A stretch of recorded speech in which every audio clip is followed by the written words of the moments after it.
Right. We are starting. We're resuming it back again from this slide.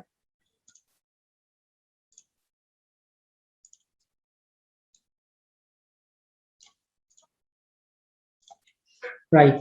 So hope you guys are there. We're resuming from network and resource availability slide. One important responsibility of security operation department is to make sure everything is running as I told you on the first slide of this domain. So you need to make sure that everything is available before bad thing happens.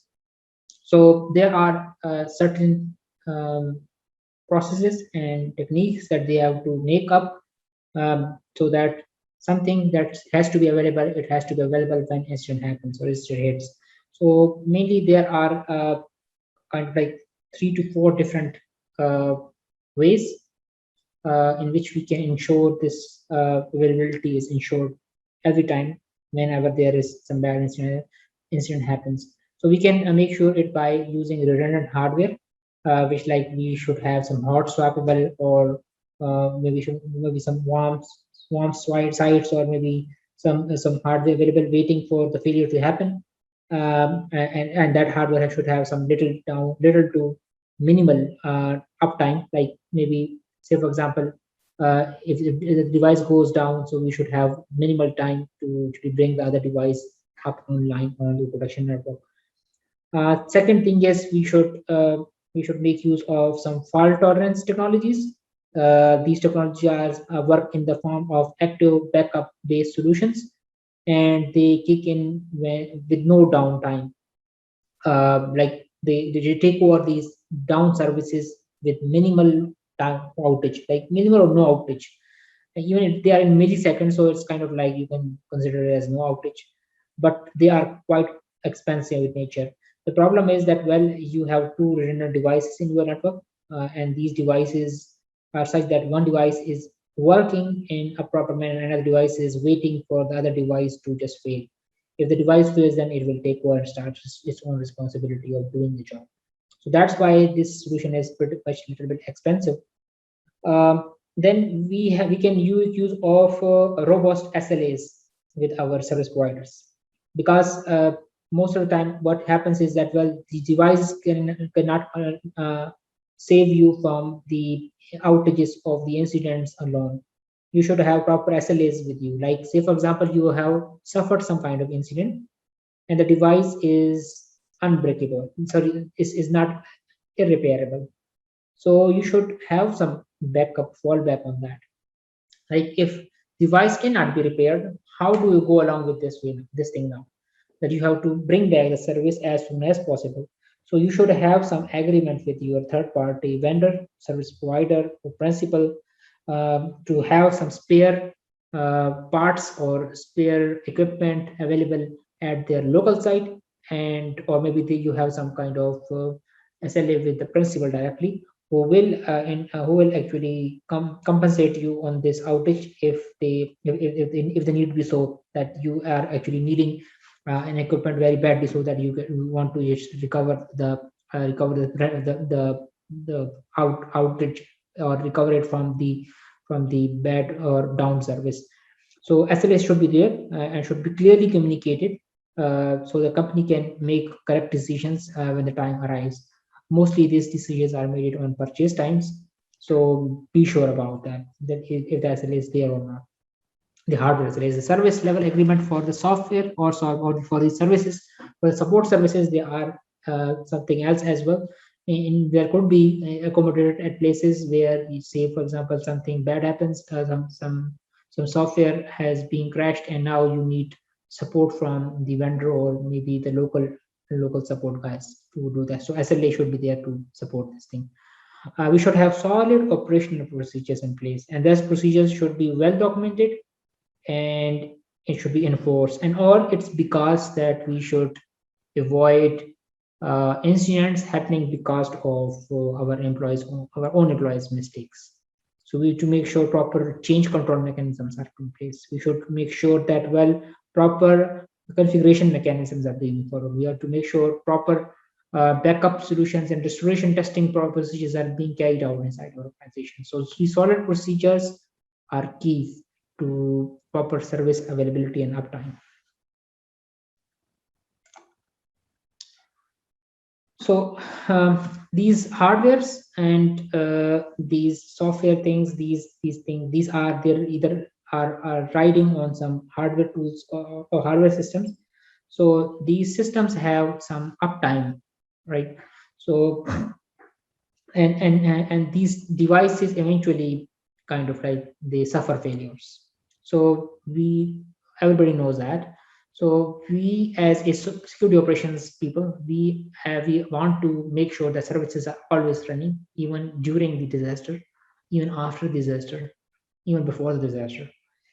So we have to make sure that the devices, the equipment, the systems that are available inside our enterprises, what are the different MTBF and MTTR values for that. MTBF value is a mean time between failures, and this is the value which tell us about how long the system will work in its usable lifetime. It's actually the usable lifetime of the system, and it actually also tells us that well the equipment can be repaired. And then the second term is mean time to repair. Mean time to repair is about how amount of time that would take for the failed device to get back to normal working state. In our practical example, we can say that well, say for example, we have configured a RAID in our server-based environment. It's a hardware RAID 5 environment, and the drive plays out of like we have 3 drives in it, and we have made RAID 5 out of it, and one drive accidentally fails. So how much time would it take to actually recover the lost data in the third drive from the parity bit onto the exact other drive? So this is something which is called as mean time to repair time. So this could be pretty much short in terms of hard disk, but in case of system, say for example, if system suffers ransomware, so how much time would it take to rebuild the system, install the operating system, install the relevant applications, provision the system onto the network, restore the related data onto the system? It would be maybe days, maybe weeks. It depends, like if it's a heavy duty system or it's just a normal endpoint desktop. So what it is like something like we need to consider. One more thing to consider over here is that if MTTR is very high, like as I mentioned, it could be in days, it could be in weeks. Depends what kind of incident has happened to the asset. So if it's too high, we should make sure that we have redundant hardware or redundant process available at our disposal, so that we can easily switch over to that redundant place as well, so that maybe the services are still running as they are supposed to run. But there are some places where we are bound to use only one single hardware or one single process. So there are some places. So these places have some certain other security measures and maintenance measures that have to be properly followed out. That is that we have to properly do maintenance of that hardware system or this software system on a regular basis. We should do proper regular backups. Testing should be performed with these regular backups as well. Always saying this thing again and again, so that you should know that well, backup taking activity alone is not enough. We should regularly test the backups as well. So we should have proper regular backup activities in place for that particular only system available to serve in our organization, and there is no redundancy in it. And if possible, if the budget permits, if the resources permit, we should build redundancy at some point in our roadmap, so that this single point of failure should be removed once and for all.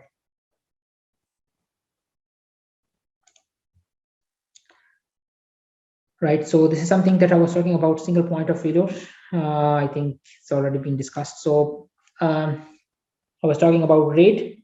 This is one way in which we can maintain the redundancy of the hardware.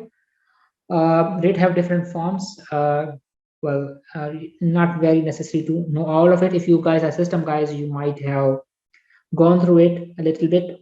Maybe you guys have knowledge about it, but I will have a small little talk on it. But most probable use of RAID is RAID 0, RAID 1, RAID 5. RAID 6 I have been seeing it, but it's very rare. But RAID 10 is there. Mostly people are usually inclined towards instead of going to RAID 6. So RAID 6 is about adding fault tolerance to the parity bits. But how does it happen? And RAID, what is RAID?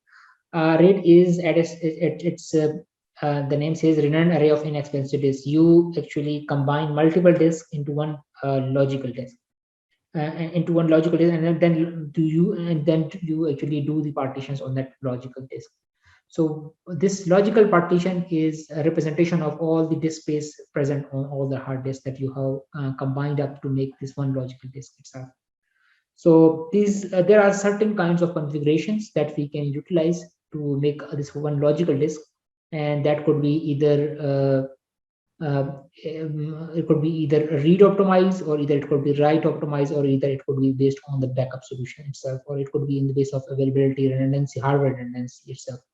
So it could be either RAID 0, which is actually kind of read optimized, which is based of like it's called as data striping. And data is distributed. When the data has to be written to the disk, it is written on both the disk. Like half part is written, half chunk is written on one disk and half chunk is written on another disk. It's called stripping. Then we have mirroring, in which we have the data. Like say for example, we have to write 10. The data is written on both the disk as is it's being received from the input.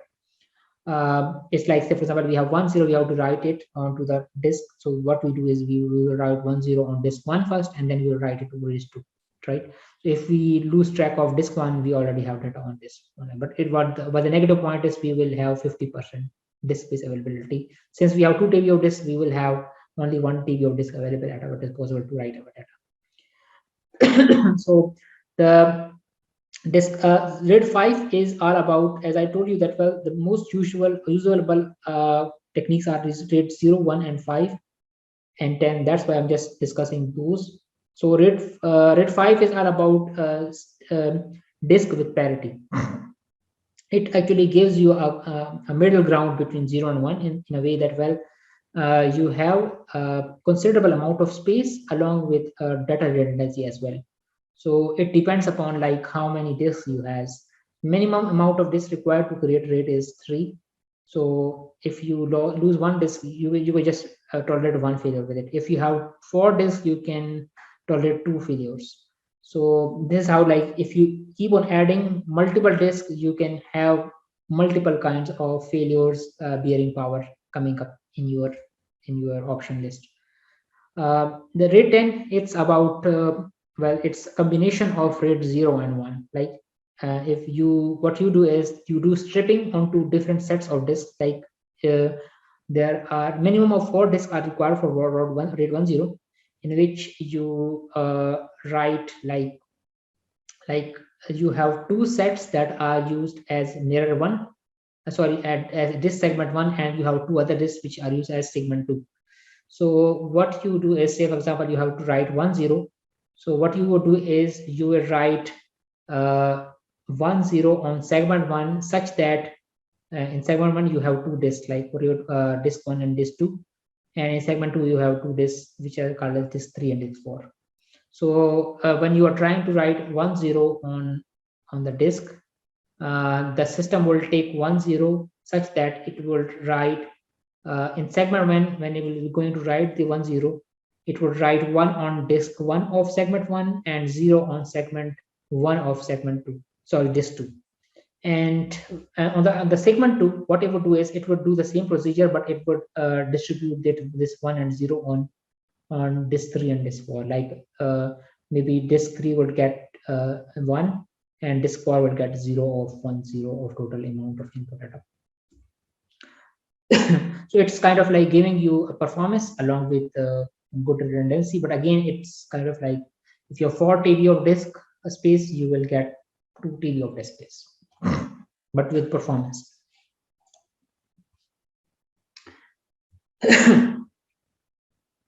So there are different arrangements and configurations that we can use in storage world to make use of high availability of data on storages. So one such thing is called as direct access storage device. Direct access storage device actually employs RAID-based technologies to give you the uh, uh, it gives you the opportunity of storing this data on multiple disks, which are combined together through some RAID technologies. And then we have something called as MAID. MAID is a massive array of inexpensive disks, which are like TBs of storage, very huge storage, and they are write optimized. Then we have RAID, redundant array of inexpensive tapes. We have tape drives. So if you have multiple tape drives, you can make a RAID out of it. Mostly we use RAID 1 for these tapes. So RAID is one such technology which can make uh, a redundant tape RAID for us. And then we have some advanced technologies called as storage area networks. These technologies allow you to do network-based storages, and then you can present these storages to different systems in your environment. It's actually a small network which is between storage devices and other central servers. And what you do is you do the read write operations between the client and the server, and that's all happening onto the SAN storage devices. And this SAN storage actually provides you the capability of doing not only redundancy but also backup and fault tolerance as well, because SAN storages are working in the form of they are made up of these huge boxes containing disk systems. Then they have controllers which are also redundant, and on top of that there are some multi-pathing being done through some SAN based fiber channels, which provide multi-pathing capability in case if we have failure for controller 1 from switch 1, we have a second alternate path available from switch 2 to controller 2 to the same disk storage path.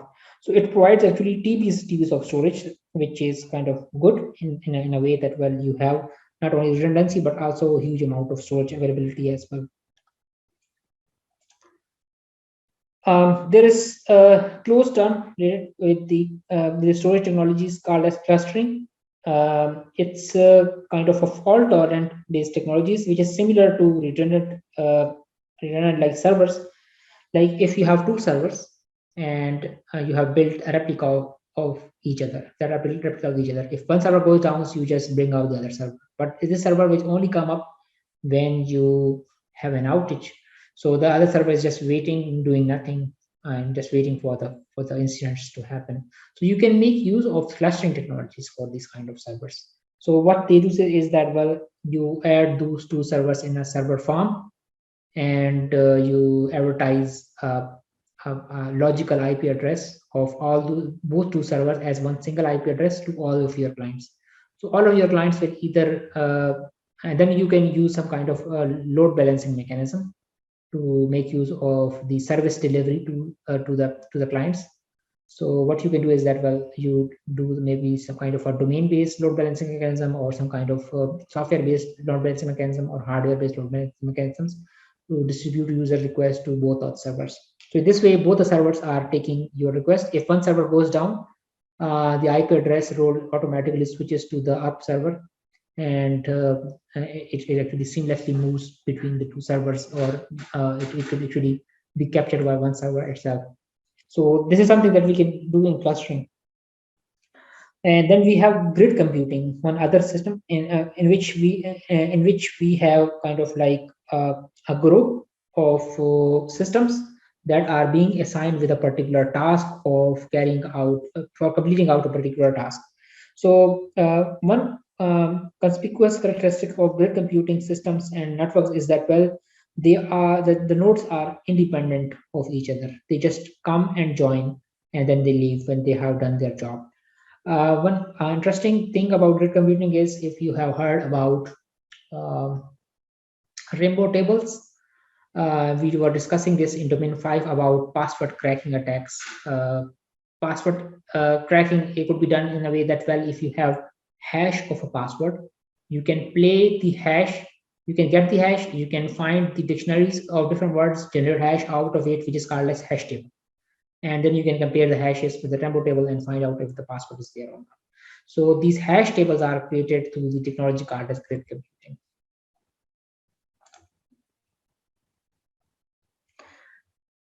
All right, so we have some hierarchical storage management systems, which are like kind of like uh, it's a continuous backup kind of storage system. It's like you have mostly you can call it as a father, grandfather, son, grandfather, and grandfather, like GFS kind of technologies, in which we have a fast storage devices, and then we have medium storage devices, and we have some slow storage devices. It could be like tapes. We have SSDs.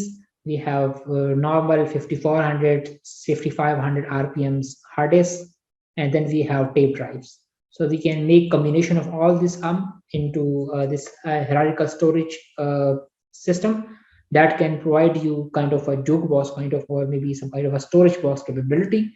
And then you can make use of this whole system to store your data, in terms of, like, say for example, uh, yeah, like if you are storing some old data, you be using some slower devices. If you're trying to store some recent data, it will go into SSDs first. So when you're trying to access the recent data, it will come out from the SSDs. If the data is a little bit older, so maybe it will go and fetch it from the medium storage devices.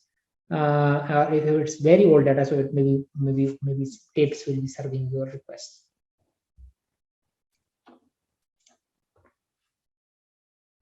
All right, so we have to have, like, contingency planning is also one part of operations teams organization's responsibilities. And this contingency planning is are about, if BCP, if something bad happens, so this something has to be addressed by the uh, by the by the planning or DCV and DRP planning system with you. So this thing has to be properly being planned, and it has to be properly being tested. And it should include something like not only small issues but also big issues as well. So something like, say for example, if some service goes down, and there is some kind of an alternate failover device or some kind of alternate path available already, so that maybe if the service goes down from one path, the service could be served from another path. So these are small issues which are non-disastrous issues. This could be addressed with the with the contingency planning part. So it's mainly like non-disastrous events that we are covering in the contingency planning. Mostly it's related with the you can say non-disastrous events. And once you have built the service switchover plans of these small little issues, like these service outage issues or server application crash issue, you have to make documentation of it. You have to test your documentation and plan as well, and then you have to save this plan somewhere in your facility. It could be either the copy should be either one copy should be on off-site facility, one copy should be on-site, one should be fireproof, one should be in the fireproof place, so that if the fire hits the incident, fire incident happens, so maybe people have access to this documentation, so that if they have to recover the service, they could easily just refer this system and recover the service. I guess this system had already been kind of a repetition, but as I was talking about idea systems are used with some kind of uh, alerting systems. So we have to make sure that, well, these are being properly being tuned. Some baseline has been properly created, This baseline is based on the working capability of your environment. Well, it all depends. Like if you are trying to build a baseline for your system, the development of a baseline is also the responsibility of our security operations department, and that baseline is in term of traffic. That baseline could be in term of the systems configuration as well. So practically speaking, there are different ways in we can make use of different standards to build a baseline. Mostly organizations follow critical security controls. Now they are called as critical Center for Information Security, say 20 controls, benchmarks. They are called as benchmarks. You can make use of these benchmarks to build a baseline. And from this baseline, once you have built this baseline, you can detect anomalous behavior inside your organization. So this behavior could be false positive or it could be false negative. It depends how good you have built your baseline. So it could be your network-based baseline as well, that traffic that's flowing through your network. So you have to build a baseline for your traffic flow inside your network as well. So these RDS systems, when they are being used inside your network to properly protect your environment, they should be properly being baseline first. Whitelisting and blacklisting is one of the approach that could be utilized in RDS systems. Whitelisting approach is it's the way to go right now. Blacklisting approach, we have been trying it for ages and it has failed. So we have to go along the path of whitelisting. Whitelisting is like you have to block everything and blindly block everything, and you can only allow what's required. Like say for example, people browse HTTP, people browse HTTPS, people do FTP, people do SMTP. So these are just 4 protocols that are allowed outside the organization. Nothing else is allowed. This is called whitelisting. So this ID solutions are also to be tuned with the blacklisting and whitelisting techniques as well, that which things to monitor, which things not to monitor, so that only relevant alerts come into the ID system and then false positives could be reduced. So one other responsibility of security operations department is doing proper patch management. Patch management is a process of identifying, discovering, identifying, and doing the patches inside your environment. So most of the threats that we have in cyber world, they are like major part of these threats are all related to patches. If you haven't patched your system, you are vulnerable to a particular exploit. So if you keep on patching something, you have higher chances of standing in a secure position, and you would be able to avoid number of different majority of different threats. You could be able to avoid those threats. So whether to patch or not to patch, there are concerns for some companies and some organizations, but it is it's very important that you should follow the proper patch management procedure. What the attackers do is that, well, they scan your system, they find out that you are running Windows 7, you have not upgraded version like Windows 10. So there are hundreds of different exploits available to Windows 7, and there are no releases of patches coming for Windows 7 right now. So you cannot really patch a Windows 7 machine right now because the updates have been stopped. So you cannot actually patch it. So it's very easy to exploit Windows 7 right now in these days because there are no patches available, and you can easily take out any exploit from different exploit database. Exploit DB is one place, Package.storm another place. You can pick up exploit, play it on the system, get access to the system. So patch management is something that's a way that we have to follow. There are a number of different ways in which we can implement this practice inside our organization. Either it could be agent based. Well, most of the solutions that I have seen in the market, well, they are agent based solutions. Some names to mention over here are you can see ITMS solution from from Altus.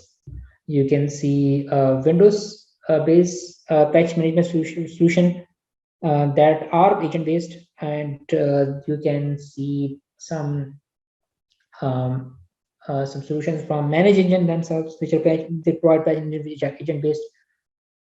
So this agent-based solution work is that, well, you have an agent that is installed on the application on the server, and that it monitors some services. So it's checking out what are the different services available on the system, and then it reports back to the server asking for that. Well, this is the service available on the system, and the server will check out what are the different patches available, and then maybe they could just compare this up, and then maybe you can have a control of the system by the use of this agent on the system, and you can throw the patches to the system to easily install on that.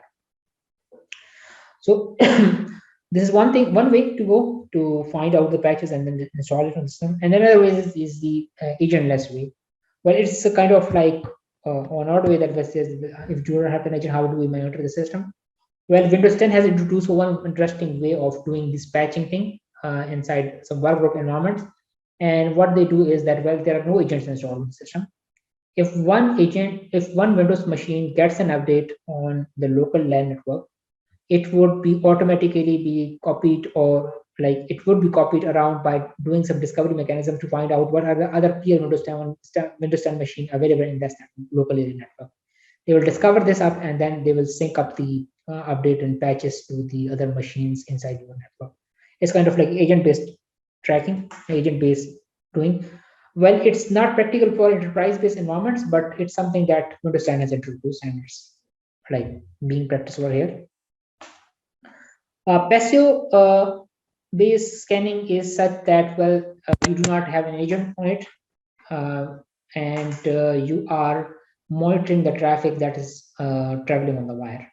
You find out what kind of traffic is traveling on the wire. You find out what's the versions of different applications and operating system that are being in your system, and then you try to fix those patches. So these are different three ways to do the patching. They are much better than unmanaged patch management, in which what you do is that, well, you go on each and every system one by one, and you install the patches, which is kind of a big hassle as well. And you also do admin credentials for that as well. And sometimes it would create outages as well, because you are doing some upgrade activity, and it will actually break something. The patch is kind of like something. This is something that I was talking about, that whether to patch or not to patch. So this is something which has to be considered in terms of that, well, when you are working in a large production environment, you cannot patch nightly. Like you cannot, like the patches arrived at 12 a.m. in the night, and you have been asked 9 a.m. when you join the office, you just do the patch. And to do the patch to all the 1,000 machines in your network. It cannot be done, but there is a recommendation from CIS. It says that, well, the patches should be done after the 48 hours office release. And Microsoft has its own recommendation. It says that patch every Tuesday. They say that, well, the patch arrives Tuesday or every second Tuesday of a month.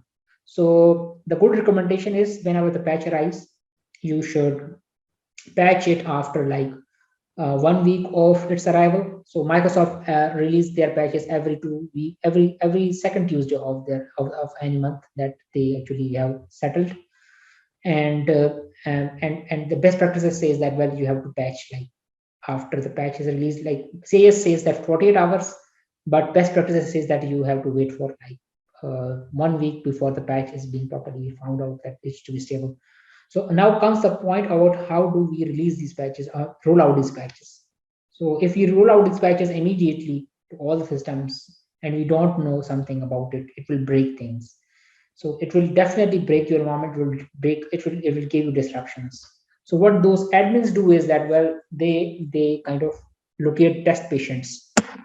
Sometimes they have test patients available at their disposal, like they have these test machines. They just deploy the patch and check this out.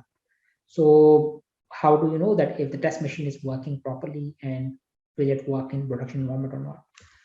So, well, what they do is that they come to another conclusion that, well, why not test the patches on their own machines before they just roll out to all the machines in the network.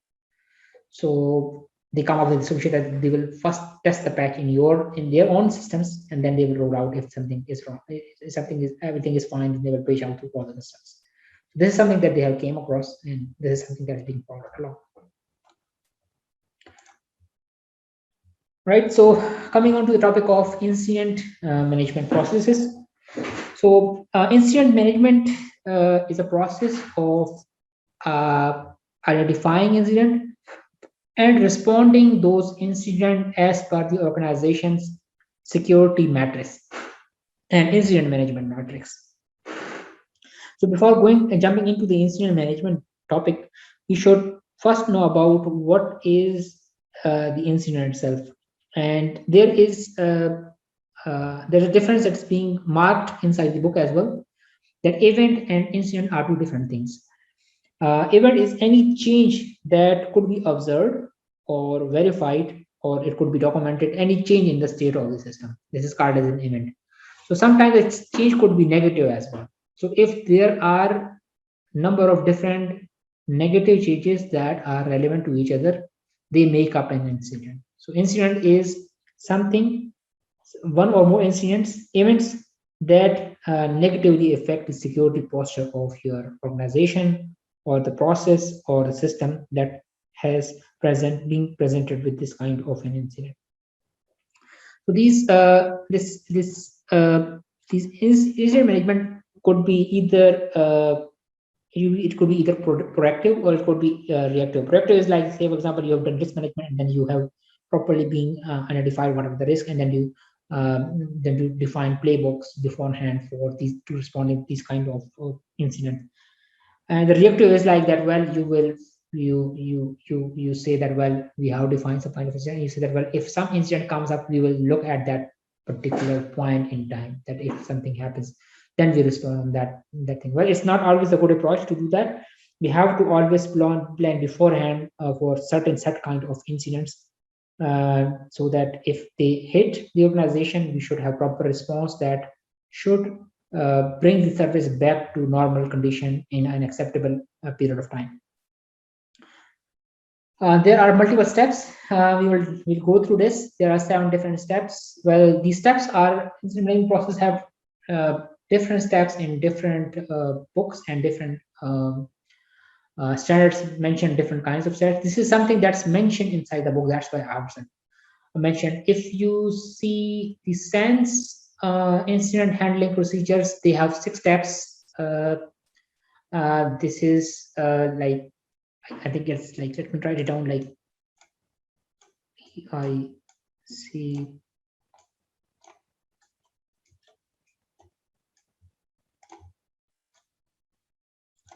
Okay, it stands for pickle. Pickle is just a name to just remember the steps. So P stands for preparation, I stand for identification, C stands for containment, E stands for eradication, R stands for remediation, and L stands for lesson learned. So this is something that SANS tells us. This is something that the book tells us. So all in all, they all have same kind of things, but the steps are either being combined together, or if they are, or maybe they are segregated in certain kind of standards. So all in all, they have the same goal of just recovering the organization from the incident that they have faced in an acceptable period of time. We'll go through these steps in the coming slides. So there could be different kinds of teams that could be contributing to the to your incident, right? Either the team could be, there could be a virtual team, team that they are a team of experts, but they have other responsibilities to take care of. But they are also part of incident response team. The team could be permanent team, that's like they are full-time employees, and they are dedicated members that are doing these incident response procedures, like L1 analyst, L2 analyst, L3 analyst. And then there could be hybrid team as well, like there are some permanent members, and there are some people who are available on call if they are being needed. So there is some list of tools that the team has to have at their disposal, so that they could properly respond to particular list of events or incidents. So kind of list of incidents that they will face inside the organization. So they should have list of people or or maybe list of agencies to contact with if they face some kind of incidents and they want to inform someone or relevant department guys. So they should have contact numbers of those people. There should be proper roles and responsibilities defined. Like as I told you that like there is a L1 analyst, there is L2 analyst, and there is an L3 analyst. L1 analyst is someone who will identify the incidents. L3 analyst is someone who will see that well the incident is real and that has been identified by L1 analyst and then is forwarded to L2 analyst, and L2 analyst will identify what kind of incident is this. Is it kind of like damaging enough to organization based on the value of the asset being value of the asset and the criticality or the severity of the incident that is being hit onto the organization, and then it will do some kind of triage and then find out if the incident is very severe. So maybe it's easy to respond. Maybe he will respond it by himself, or else it will send this incident to level three, where it will be properly investigated. It will be properly being handled and responded as per the mentioned responses being they have been asked to do the responses as per the list they have been given to. There are set number of responses they can do. They cannot do something from their own. Like if you are from response team and if you see that well there is a very high value server that has been hit by ransomware, or maybe that's been hit by some malware, and now you have identified this thing, and would you be would you dare enough to just shut the system down, or what? Like you cannot do this like at places like sometimes the owners get annoyed by this kind of stuff. Like if you shut down the system, they will ask you for that, who told you to do this stuff? This is not in your response procedures. Why have you done that? So sometimes people get annoyed with that. So there are set number of responses that the incident responders can do. Sometimes they do discussions with the owners as well, like well the incident is very bad, if you do not take actions right now it will affect other sites as well. If you do not shut down your system, if you do not disconnect your network, it will affect other systems, it will affect other sites. Sometimes the users are reluctant, sometimes they say that well it's if it's really that bad, just go with it, like just follow on with shutdown procedures. So there are list of things that you can do, list of responses that you can do. You have playbooks at your disposal, at your hand. You should have playbooks with you. You should have some call tree mechanisms with you. As I already mentioned, you have to call a number of different guys.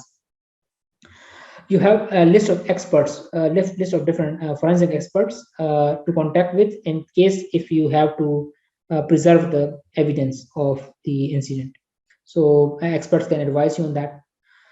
More on that on coming few slides, but a little bit about that level. You should have some contact numbers. Maybe sometimes the incident response team have forensic guy as a team member as well, but they are in big organization, very big organization, not even like medium organizations. You will find this role in big organizations. Sometimes they have some kind of outsourcing capability, like triage is happening on site, forensic will happen off site. You will gather some data and you will send it to the off-site facility of forensic analysis. Will be sitting over there, who is being like like organization has hired this forensic analyst to do a forensic investigation for you guys. So sometimes it's kind of like outsourced, sometimes it's in-source. It depends. Like if the skills are not there, you will have to outsource this function to some third party. You should have a list of like you have to like make sure that when you have the list of systems on which you have to respond. What are the systems and what are the different kinds of responses that you have to respond if you find out any kind of anomaly on those kind of systems? You have to have a priority list of systems. So this is something that we have to consider in incident management. Uh, Incident management team and response team should have an idea about cyber kill chain as well. Cyber kill chain is kind of very well effort done by security community. They have developed this list of steps that are carried out when certain cyber security incident happens inside certain environment. So there are 7 steps that are being observed to be found out in different cybersecurity incidents. So IR team, each IR team should have to have a knowledge about it, and that's for the reason. And the reason is that, well, if you know where the attacker is in its attack sequence, you can have better uh, understanding about how the attack is going on, and maybe you can better respond to it in timely manner. So that's why you should have, or maybe incident response team should have better understanding of the cyber kill chain itself. So it consists of 7 steps. Reconnaissance. This is the phase in which the attacker is trying to gather information about you, about the target. What are the different open port? What are the different IP addresses that you are representing? What are the different domain names you have? Domain registration information, email accounts, publicly available information on social media like LinkedIn, Facebook, Twitter, Telegram. They get information on those kind of channels, and then maybe they would have some kind of harvesting list available at their disposal for doing some phishing techniques. So they then, after collecting enough information, they do weaponization. Weaponization is creation of the payload and exploit themselves. So this payload development is like, say for example, you have found out that, well, you have these kind of IP addresses that are public facing. Now, what you would do is that you will run a scan on it. You will find out what are the different vulnerable services running on your system. Once you have found out some vulnerable service, you can find you check out that there is an exploit publicly available for the service that you are running. So you will check this exploit. You will download it. You would use a payload, attach it with exploit, bundle it up, use some kind of a tool to fire this up on your facility or your environment or your system. So you do this in the delivery phase. And delivery phase is done through, it's a normal phase. Well, like you pack this up, bag the payload and the exploit inside the USB. You pack these two things inside the URL. You pack this stuff inside the file. You attach the file to the email. You attach the link inside the email address. So you do this and you send this to the target. Target clicks the link, gets exploited. So exploitation happens, the code gets executed, it gets installed, and the payload gets installed. When the payload is installed, the attacker has access to your system. Once the system has been accessed by the system by the attacker, it installs some additional tools like command and controls and so on. The command and control system gives control of your system to the adversary, and then they can do whatever they want to do with your system. So the final goal is that maybe it could be data exfiltration, like maybe they have data that you have to that you own. Maybe they would install ransomware. Maybe they will install some additional tools to actually monitor your activities. Maybe they are trying to find out what are the different services you're using, and then they will steal credentials from you. Maybe they will use your data and they will just take this out of your system. But most of the cases, most of the time, this is not the case. Sometimes they just use their system as a tool, and then they actually pivot around with the systems to find out what's the cron jewel in your environment, and then just do the pivoting and find out the cron jewel, and then data exfiltration is happening from that system itself. So this is a small little summary about how does this cyber kill chain happens. Every incident responder should have knowledge about that. So incident response management has certain stages, and that we will be going along over here. Like as I told you that the different standards mention different stages of it. So the first stage is detection. Detection is a stage in which you have to sharpen your detection capabilities. You have to properly insert relevant rules inside the IDS system to find out if some triggers happening, so that you can properly concentrate on the triggers and alerts, and then you have to investigate. But main thing to do in the detection phase is that we have to make sure that we have to fine tune these IDS sensors such that we should avoid false positives as much as we could. Next stage is we do response. In response phase, we gather the root cause, like who, how, what, why of the incident. And in this phase, we also generate the initial report to management, so that we should keep them informed about what's underway right now, how do the incident got in, what are the different assets that got infected, and what are we doing right now to stop this from happening. And this is the one stage. This is the stage that, well, we have the opportunity to draw a hypothesis as well. It's kind of like we have to assess the environment, find out where, we have to understand that where in kill chain the attacker is right now. So if we have an idea about it, we draw a hypothesis, and based on that hypothesis, we can actually build our controls and we have responses onto it. Nextly, we do mitigation. We do mitigation by containing the damage based on the asset criticality, from most critical to least critical. There are different strategies for containment. We can do reactive containments, in which we isolate the system on the network, or we revise the firewall rules, like we add the firewall rules to block the IP address from ports. In terms of productive approach of containment, what we do is we redirect the traffic to honeypots to identify what the attacker is after. And then after that, we can maybe, after learning the capabilities of an attacker, maybe we can respond them adequately as per our response procedures. Then we have a reporting procedure. Reporting happens in every part of this step, but this is mentioned on fourth step. Again, it would be repeated in each and every step, because the management will be very much interested in what's going on inside the organization if the incident has hit the organization. So in reporting part, there are certain things that we have to make sure that they are part of these reports.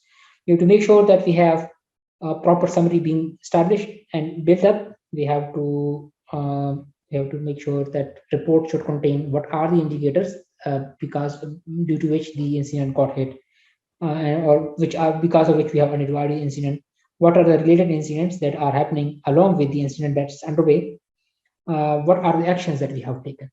And we have to make sure that we have some chain of custody already at our disposal attached with the report as well, to find out that, well, if some samples or some evidence has been collected, so how does the evidence has been handled? Chain of custody should represent that. We have to make sure that who was handling the incident, like what was, when the incident got hit, who just first notified the incident, and what did he do at the first place, and then who is right now handling the incident, and what's the next step that they're gonna do right now. But furthermore, they will go on with recovery procedures. Once you have identified the incident, you have mitigated the thing, you have to bring back the affected device back to its normal position. So this step is something that returns all the systems to its non-good state. It's kind of like restoring the compromised host from working image, like gold masters that we might have done, or maybe some baseline configuration we have done. We then do the data restoration from the backup itself. So this is being done, and then we do the remediation phase, in which we decide like which steps which we have taken in the mitigation phase that has to be made permanent, and which are the other steps that we have to additionally do to do the permanent mitigation over here. There are some documentations we have to make over here, like the indicator of compromise and indicator of attacks, that we have to make sure that they are being properly documented as well, so that if future attacks hit, we have to have knowledge about it. And then after that, we have some lesson learning activities that are happening, like if the attack has been properly responded, data has been properly recovered, restored, service is restored, and now we have recovered the incident. So now we have the lesson learned phase, in which we will discuss like what went wrong, what was the reason why we had this incident at first place. And well, sometimes most of the organization actually do the blame game over here, and they do think that, well, this organization in this department was not properly being performing these duties, that's why this engine got hit. So this is not the stage to do the blame game, but actually this is something that we have to do the lessons learned on, like what are the weaknesses due to which this incident hit in our organization, and what are the things that we have to do next in afterwards in future so that we could avoid the same incident in future.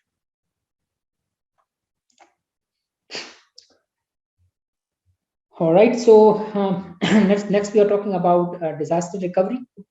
Disaster recovery and DCP, we discussed about it in detail in domain one.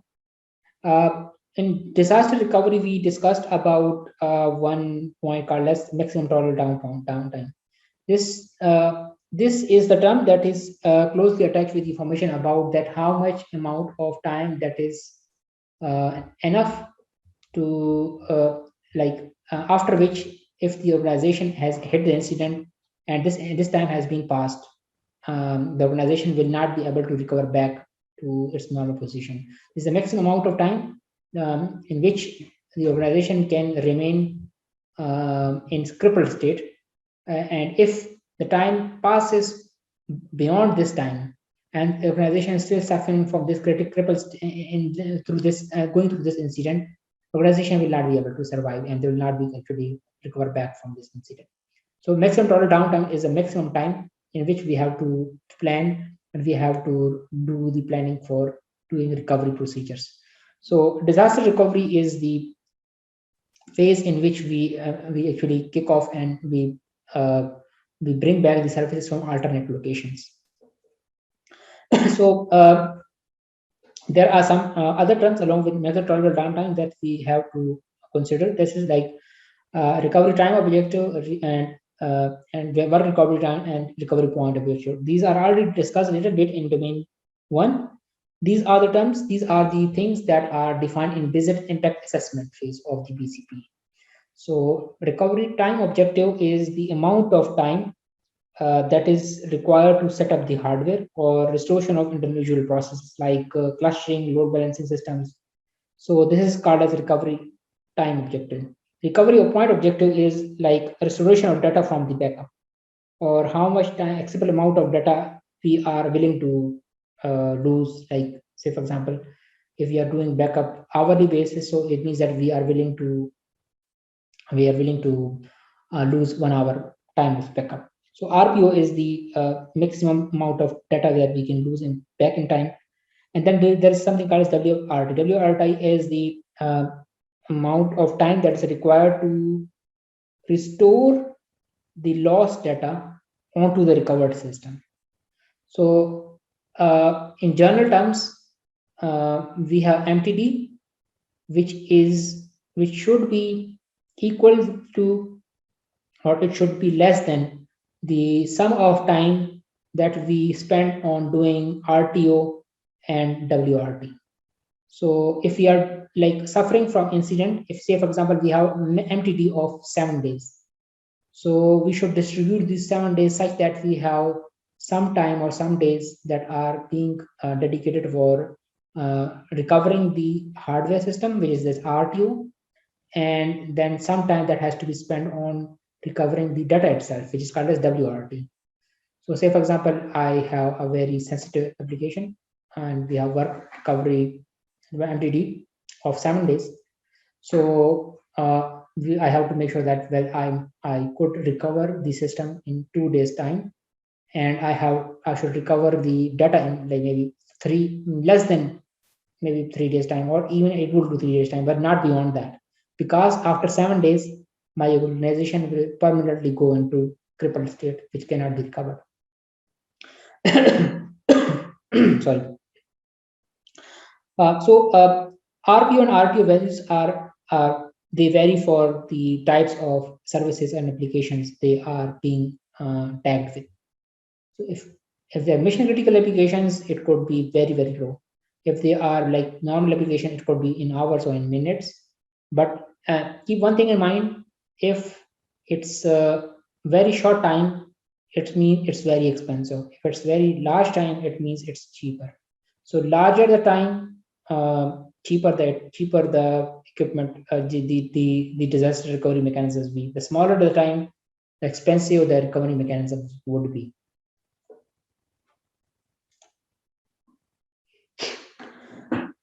So during recovery, when we are talking about recovery, we can do the site recovery stuff in terms of like if our organization suffers from uh, you can say it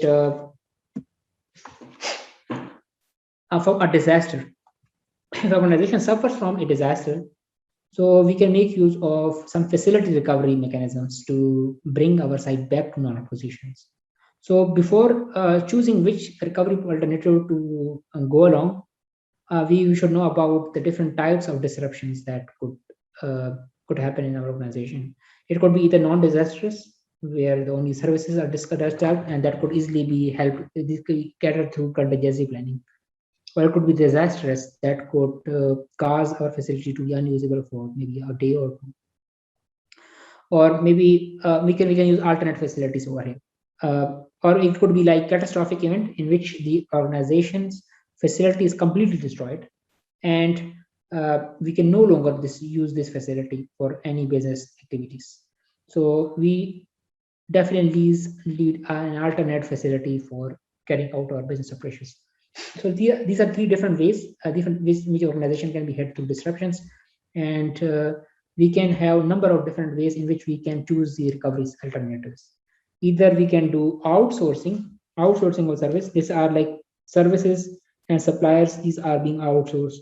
But one thing should be noted that we cannot actually outsource the responsibility, like you can say that responsibility cannot be outsourced. You can outsource the services, but you cannot outsource the responsibility, like accountability. Like if something has happened and you cannot actually uh, you cannot actually legal responsibilities cannot be outsourced. Like if something that's you are really responsible for something and you outsource that, so if incident hits the organization which you have outsourced to, so this organization will be not responsible for any kind of legal cases. You will be responsible because you are the one who chose this organization for outsourcing purposes. So you can do outsourcing. We can make use of redundant sites. More on that coming slides. We can use mobile sites. Mobile sites are like rolling hot sites, like trucks or maybe some prefabricated building that has some dedicated hardware into it, and that's like available whenever the site hits an incident. You can go along with mobile site that's available at your disposal with minimal outage time. And then we have multiple processing sites. Multiple processing sites are sites like we have two or more data centers in one or more regions, and that are used that are used continuously for delivering the services. So in the event of disruption, what would happen is that all the load of the disrupted site will actually be covered up by the alternate site. No issues would be done with that. Most of the cloud service providers are under this deployment model, like Amazon, Google are using this multi-processing sites. Then we can use rented offsite like solutions. More on that in the next slide. And the reciprocal agreement is one which can use. So rented offsites is like as I mentioned, it's maintained by third party dedicatedly for the organizations. There are three different types of rented sites that we can go along, either a hot site, a warm site, or a cold site. A hot site is a kind of a redundant site which is ready to go. Only thing that's missing inside hot site is the people and the data. But uptime of this site is in hours. Testing is very simple. People just go along there with their data and do the testing and then come back. It's kind of like little bit costlier than comparatively other sites like warm and hot sites. Warm site is a site where there is no hardware, no people, and also no data. And it takes a day to actually recover this site and come back to its operational capability. But to do the testing, customer will also have to bring the hardware, also do the bring the backup with them. But it's very difficult to test. Like you have to bring the hardware, also the people, and also the data with you. But data has to be tested on the primary side because there is no hardware over there. So you should have to check your backup, verify it on the primary side, bring the data along with the hardware onto the DR side, check this out, perform the DR testing activities, and then go back and share the result with management. And then you can have an option of cold site. Cold site is an empty building with both with very basic material available with you. So it would take even weeks to bring the site to an operational state. And since there are no available data, no people available, no equipment available, and very basic facilities like basic HVAC and internet capability available. So it's very difficult. Even it's infeasible to actually do the testing of cold site. It's the cheapest option of all the three sites. And then, as I told you, the reciprocal agreements. Reciprocal agreement is like when the company enters into agreement with another company to share the resources and facility. This is good for if it's plan B, like if you have a backup site and you create a backup of a backup site, this is called as a plan B. But if it's plan B, then you should consider for many different things. Like if you think that, well, if you have contacted someone to support you on the outages when you suffer some kind of an incident, so you should consider that, well, these guys who have actually given you the permission for bringing your employees and your data to their organization, you should consider that, well, their data center should also already be overutilized in capacity. You should also consider that, well, at times company will be doing some kind of upgradation activity in their data center, so that might also affect your data center racks as well. So security concern is also one concern that, as I told, that the employee will go from your organization to their organization to do the operational work of their organization. So in that case, it would be kind of a privacy and security issue that some outsiders are gaining access to your internal network. This agreement is not legally bound. So it's like maybe somebody has just told you something, but it's not legally boundable that they will obey this agreement. You cannot just go to the court asking for the, well, this guy promised me to just give me the space when incident would hit to my organization, and now he is just denying this thing. So other thing is that we can use redundant sites. Redundant sites are like mirror sites. They are exact copy of your actual primary site. So since they are exact copy of it, you have the people, you have the hardware, the proprietary hardware, every hardware that's in your organization is over there as well, and there and you have people over there as well. So the switchover is seamless, like you can save minutes. But the thing is that it's the costliest option of all the options you have mentioned right now. So this is the costliest option because it's a mirror site. And the rolling hot site, as I already mentioned, it's a site which is a mobile site, which is used for doing the like, say for example, if you swiftly need to actually run the business through some up and running or maybe already available simple solution, so you can go with the rolling hot site. There are multiple kinds of backups available that you can go along to do the backup of your systems. That's full backup, differential backup, and incremental backup. The full backup is like, say for example, if you have an application that's generating data, so you do the backup in a week period of time, and you have been asked to just keep 1 week of backup. So the option one is that on day one you take the full backup, day two you take the full backup, 3, 4, 5, 6, 7 on all the days you take the full backup. So this is called as full backup. In full backup, the archive bit is cleared out. And then we have differential backup. Differential backup is all about taking the backup of all the files that are generated after the last full backup. So say for example, on Sunday, you take full backup. So on Monday, there are 2 files generated. You take backup of these 2 files. This is called as an incremental backup. On Tuesday, you come and you check that, well, there are 3 new files created. So you will create a backup that is backup of that day and the day before that, which is like 2 files were created on Monday and 3 files were created today. I mean on Tuesday. So there are 5 files you have to consider for backup. Next rolls on Wednesday, you have one more file created. So previously there were 5 files created. So now on Tuesday you have to pick the back. You could create the backup of 5 files of Monday and Tuesday, and the one file that was generated on Wednesday as well.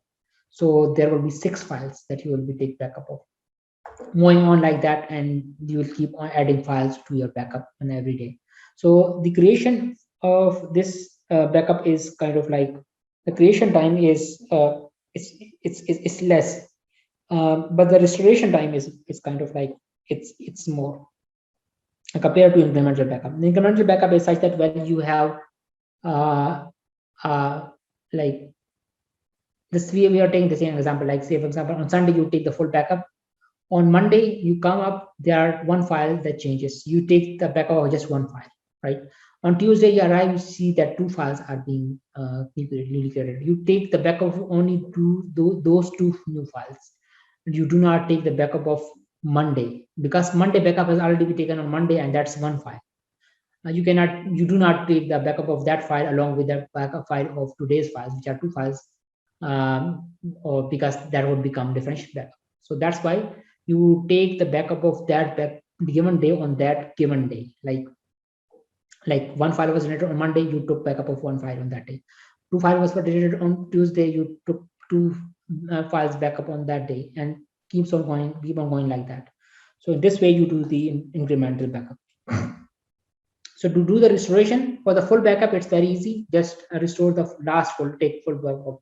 For the differential backup, you need the last differential backup taken along with the full backup. So you restore the full backup and then you restore the differential backup.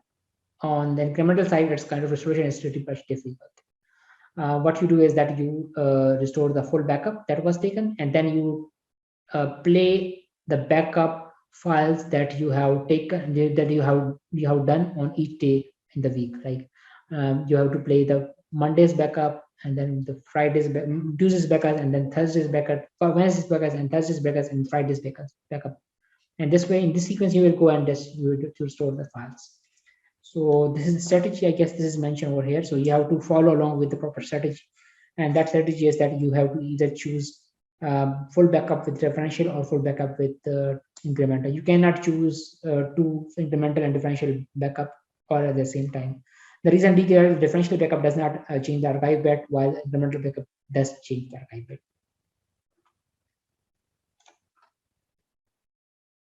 All right, next is electronic backup solutions. There are some electronic backup solutions that are being used for kind of like you can use it for keeping your data storage capability highly available. Some are manual, some are automated. These are the ones which are usually these are automated solutions. One of them is disk duplexing, which is like there is a controller which in the disk which controls the multiple disks all together, and it does the failover for you whenever any disk fails. This is a disk duplexing option, in which it's a software-based option in which the system configuration at the system configuration level, you do some kind of disk mirroring. I think you would find this option very often in Windows-based systems. You have this disk mirroring option in which you can just duplicate the information from one drive to another drive in software. And then we have e-vaulting. E-vaulting is something is a kind of making a copy of a file in a real time, and then sending it periodically to the offsite facility. Then we have remote journaling. Remote journaling is kind of like making the transaction logs of the transactions happening on the primary sites, and then we move these transaction logs to offsite facility in real time. The only difference between e-vaulting and remote journaling is that, well, the data in e-vaulting is like they are moved in batches. When remote journaling, no batch activities are happen, only transaction logs are moved to the offsite facility.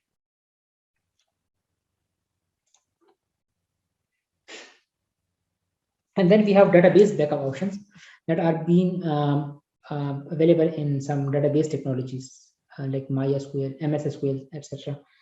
So these replication technologies could help you replicate data to two different backup solutions, which are mirror of each other. So they could be either asynchronous way in which we can say that well, both database could be out of sync for a set period of time, like maybe seconds or maybe day, or it could be continuously sync with each other at a given period of time, which is called as synchronous replication. So like in real time, the replication happens. Like if there's something that's happening on one database, it's happening on another database at the same time as well. So one thing to consider for the synchronous backup is that well, it's kind of performance hungry kind of activity. So make sure about that as well. If you have enough resources, you can enable this kind of feature in your database systems.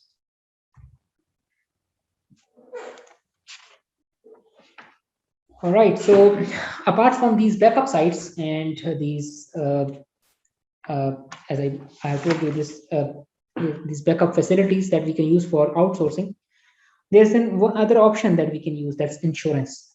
We can buy insurance for our organization. So and it's all because of the reason that well, all the threats cannot be addressed with the facilities that third parties that we are on that we are trying to opt for. So we at some point in time we need this assurance thing. So this assurance comes under either a monthly charge or an annual charge, and they actually give you facilities for three different kinds of incidents. It could be because of cyber assurance. It could be because of cyber attacks. Like they will provide you cyber insurance in terms of if malware hits or DOS attack arrives, or maybe some hacker activity happens, or some lawsuit is being filed against the organization. So cyber insurance will help you out on that.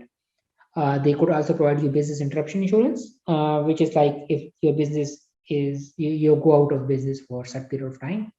So maybe in that case, if you have an agreement with them, they will compensate your damages or compensate your profit losses. Account receivable insurance, it is it's if the organization cannot recover from receivable accounts, so account receivable insurance would help you out to recover the damages or losses from that. All right, coming on to the last topic of this this domain. This is about investigations. Investigation is, as I told you, that well, at some point in time, organization employees would need some sort of investigation. So they will require some kind of investigation in their environment, and it could be of multiple different reasons. But they need to know about what had happened or who was responsible for something that has happened. So something that has been happened was because of an incident that was man-made, or it could be because of any disastrous event that was naturally happened. So it could be like where natural event hits the organization, but some malicious personnel can take advantage of this national incident, and they can just gain access to the facility and do some malicious activities, or maybe some damages to the organization, or maybe damage to the organization's assets, or maybe they can steal some data from the organization in case of a disaster. So every kind of incident, they should be considered as some kind of a cyber crime incidents, or some crime incident, sorry. So that maybe it should be investigated properly, and then they have to document it, why it happened, and who was responsible for that, and if there was some kind of loss, what was the loss that we actually suffered because of that. So there are different kinds of investigations that are there are different kinds different motivations for the investigations. They can be done for the administrative investigations. Administrative investigations are about, they are not criminal in nature, but they are related to kind of like misconduct done by an employee. Evidence collection and handling documentation is not very strictly followed in this kind of investigation, but still worth to mention over here. Civil investigation is something in which the information is being gathered to represent in the civil court for trial. These investigations normally are actually related to matters between the individuals and another individual. Like people to people, people to company, company to company, or company to people. The matters which are related to these kind of audiences, they are being held in these civil courts. And this would require some kind of investigations that are called civil investigations. So these investigations have requires some strict rules of enforcement or evidence collection. And burden of proof is like maybe there is little bit burden of proof on that, but not that much proof that's required for criminal investigations. These investigations actually are the one which definitely require strict controls of evidence collection and preservation, and that's because the burden of proof over here is very heavy. Digital evidence is something that's being used to actually present in. This is something that we are after in these cyber investigations to find out the evidence, and this evidence could be in the form of hard copy, hard thing, or it could be the soft film, or it could be a combination of both. But there should be proper procedure, investigation procedure, and evidence collection procedure that has to be followed along when we are trying to collect these evidence. More on that in coming slides, but you have to properly collect the proper procedures to collect this evidence. You have to proper way to document the evidence as well, because investigation process highly demands that. Okay, the investigation process is such that we have to gather an evidence, and evidence gathering is happened through, like, say for example, we have some kind of an incident that has hit the organization. We have to first dig out what are the different systems that have been affected. Then we have to analyze those systems. We have to do time analysis. We do some quantitative analysis. We do find out that what had happened, what are the system affected, what are the different things that are the signs of intrusions. And then once we have found the signs of intrusion, we have done some time analysis. We will find out some kind of an evidence, and we preserve this evidence in the form of doing some imaging. Imaging could be, if the system is shut down, well, we take the hard disk themselves with us. If the system is running, we take the running system's images, dumps of the running system, i.e. the memory dump, which is very important for us, which includes many things like dump of the RAM, running processes, running services, open ports, established connections, routing table entries, R table entries. These are all being tabled from the running processes. And then we have to either call the law enforcement, not to call the law enforcement. It depends, like if you are if you want to involve them or not, because there are negative sides as positive sides. And the positive side is that, well, they have very vast experience in investigative capabilities. They would be helping you in finding out what actually had happened. But the negative side is that you will lose control of those investigations, because they have different goals than you. You are trying to just go out of this incident, but their goal is to investigate and make it as a case for their department. So there are different goals, conflict of interest. So case will always go out of your control. Secrecy issues is another problem with the investigations. That, well, if you told the law enforcement that this has happened, so there is no control on that. Like, you can just ask him orally that, well, you may not disclose it to media because it will damage the organizational image, but he is not bound to your not oral obligations. He is bound to his own organization, so maybe he can ask it. So he might actually make your whole organization as crime sense organization. This is one thing that law enforcement always do. They will actually seize the equipment or seize the whole organization. Maybe they will seize the whole department to do the investigations. So make sure about that, to where to involve the law enforcement on that or not. When you are conducting the investigations, you have to make sure that you do not use a system which is being properly, which is actually infected. You have to take the mirror of the image and mirror the system, and then do the investigation on the mirror system. Do not do it on actual system, because it will render the system unusable in court of law. Do not hack back.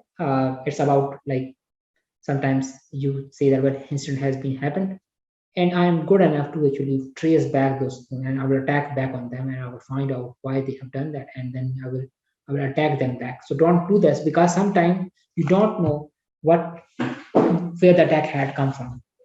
And say, for example, the public IP address that was used for certain kind of an intrusion, that was from region 1, attacker was in region 2, and you attack back at IP 1, attacker's IP which was in region 1. So maybe you might hurt some innocent, so you don't know about that, and maybe it's also legally not allowable as well, because you are a kind of like crossing your boundary. Whenever take an expert advice whenever possible, because as I told you that when forensic analysts are forensic experts are sometimes part of the team, sometimes they are not.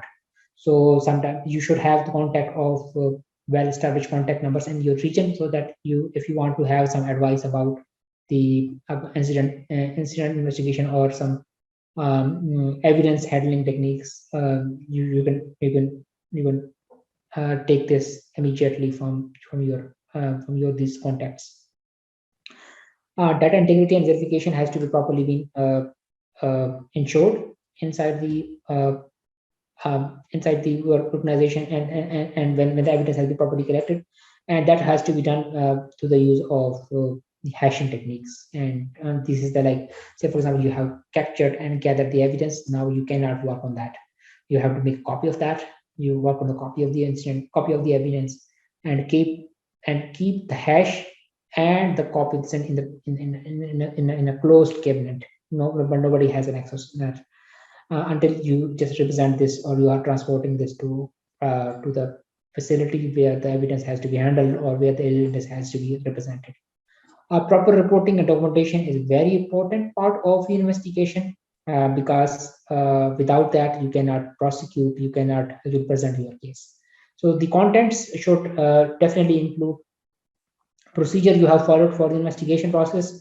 There are different kinds of procedures which are like, there are standards for that, like how do you handle the incident, how do you report the incident, how do you document the incident, how do you document the evidence, and then how do you categorize and how to preserve the evidence. There are different procedures for that, so follow the proper procedures, and then you have to document the procedures, and what are the evidence procedures that you do, and then you have to mention what are the different lists of evidences that you are attaching inside the report, so that it should be conspicuously present inside the report for the people who are scrutinizing the report for the decision making purposes.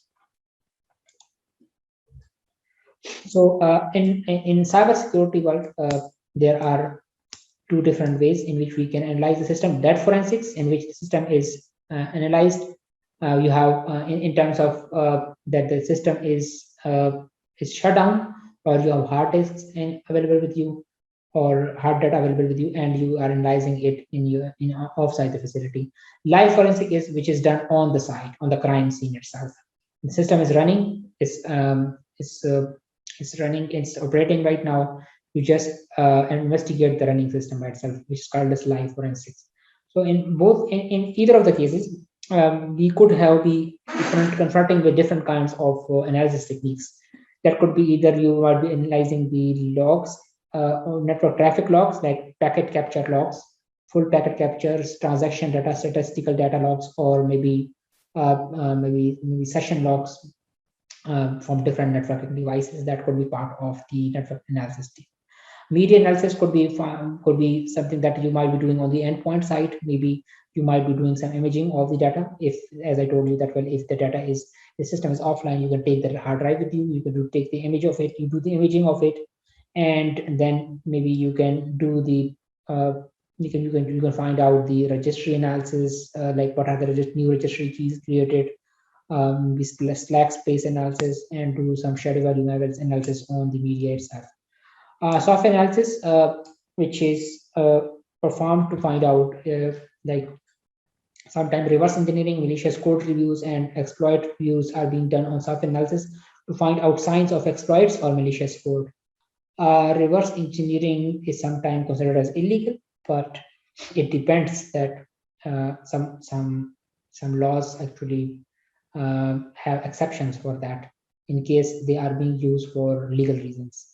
Reverse engineering is something like you have a product in hand and you reverse it back to its own constituent components. Hardware embedded devices could might be utilized for your investigation as well. You might have taken the hardware embedded device, and that device has some data in form of some firmware and application storage data that could be analyzed for signs of compromise. So evidence collection has these 7 steps. You identify the crime scene, you find out where the incident has happened, you preserve the crime scene, and by preserving that, you just do not allow normal guys to just enter the facility. Only investigators can get in and just find out or operate on the systems which are actually being identified as crime scene. You collect and examine the relevant data, like you collect the relevant data, like you have collected the dump of the RAM, and from the dump of the RAM, you will examine things like what are the different register keys being created, what are the different tasks being created, what are the different routing table entries, R table entries, services created, established connections. You examine all this up and you analyze this up, and you find out what's presentable to the court, and you collect this up, you document this up, and then that's information that's being used in decision making. And then you, maybe if the evidence is such that it has to be returned to the intended owner, so you return this evidence back to the actual owner.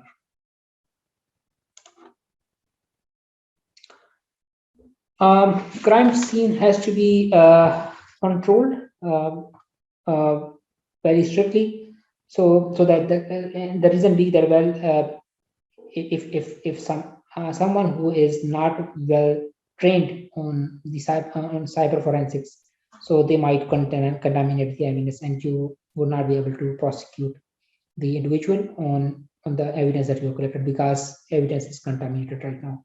So crime scenes are they should be properly controlled based on that authorized individuals with proper crime scene knowledge. They should be permitted on the crime scene. You have to always document what was mentioned, what was found on the crime scene, who was on the crime scene, who went on the crime scene, and you have to mention that which individuals you found on the crime scene, how did you interact with them. You also document this as well. Also, if possible, well, it's like, well, it's on all depending on honesty. But if the evidence has been contaminated, please document that as well.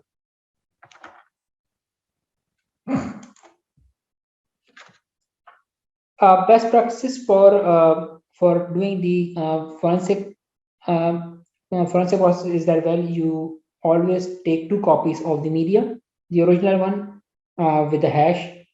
They has to be stored in a closed locked cabinet, and the copy has to be used for analysis. Storage has to be such that it should be free from any kind of data or slack space, so that it could not contaminate the data or could not actually interfere with any other data. Hashes should be used for integrity purposes, as I told you already, and proper chain of custody has to be established, so that we should know about that who was who was having this data. So chain of custody is a document that give us information about who has analyzed the data, who has collected it, under whom custody this evidence has been through, and how the evidence was transported, and what were the actions has been performed that has been performed, or what are the steps that has been performed on those evidence.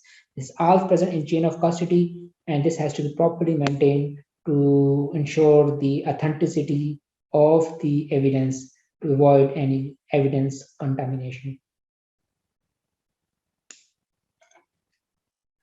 So one thing to remember in is in in court of law, it is sorry,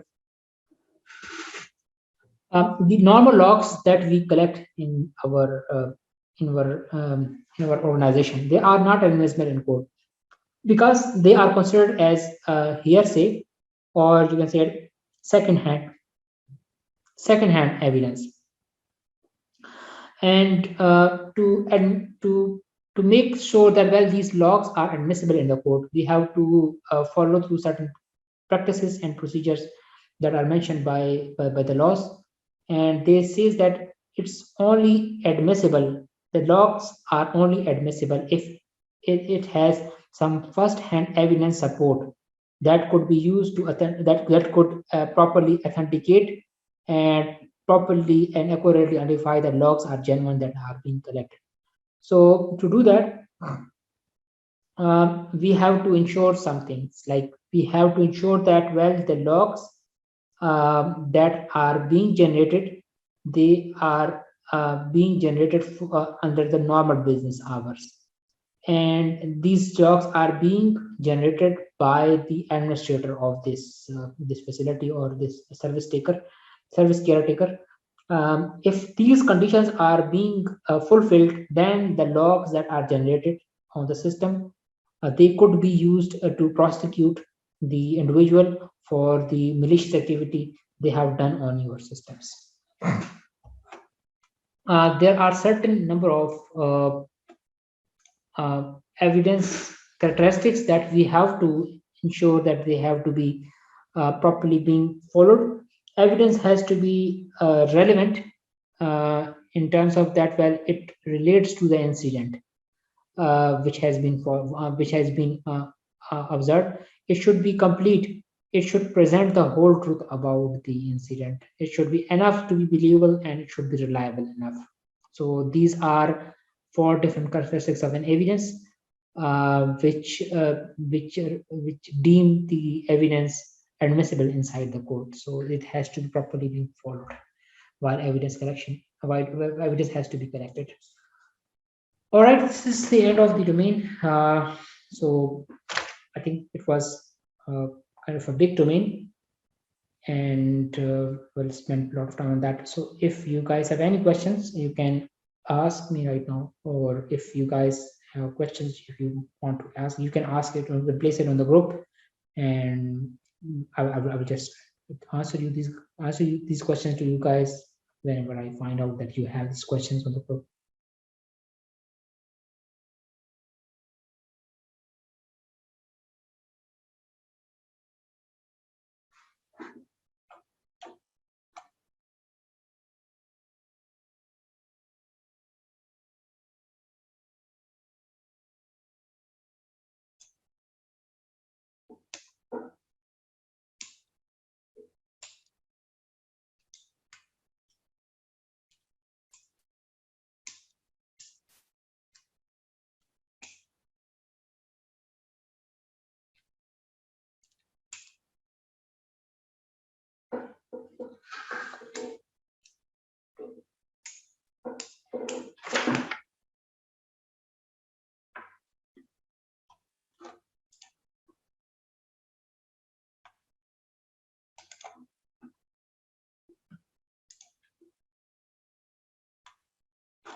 All right, guys, we are ending this session. We will be starting off with concluding this training with domain 8 in next week.